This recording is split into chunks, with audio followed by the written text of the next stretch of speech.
Alle mie spalle le montagne, lungo la discesa invece un'abitazione dove questa mattina un'esplosione di gas ha distrutto un modulo abitativo prefabbricato, purtroppo con 2 persone ferite, di cui una trasportata al centro Grandi Ustionati di Padova.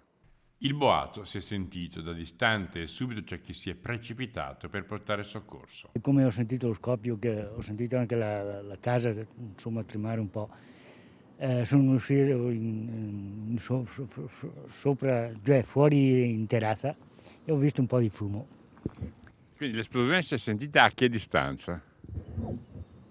Voi a Ma quanto siete da qua? beh, da qua in Rino all'Ardia sono 500 metri, dopo i ponti. Soramonte si trova nel Parco Nazionale delle Dolomiti Bellunesi, sopra Feltre, e l'esplosione è avvenuta in località Sorriva, nella zona nota come Sassi Rossi. La più grave delle 2 donne ferite nell'esplosione è Carmen Zabo, rumena, 54 anni, mentre meno gravi sembrerebbero essere le condizioni dell'anziana che assisteva, Zita Fontana, di 98 anni. Per entrambe, purtroppo, i bollettini medici ufficiali parlano però di pericolo di vita. Per fortuna non ci sono stati danni nelle case adiacenti. Sul luogo sono intervenuti i vigili del fuoco che hanno transennato l'area e i carabinieri della stazione di Lamont. Sicuramente c'è stata un'esplosione di gas.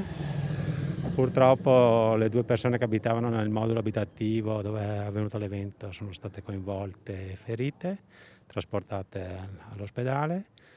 Abbiamo spento i residui di incendio che rimanevano e adesso facciamo tutte le indagini per accertare le cause.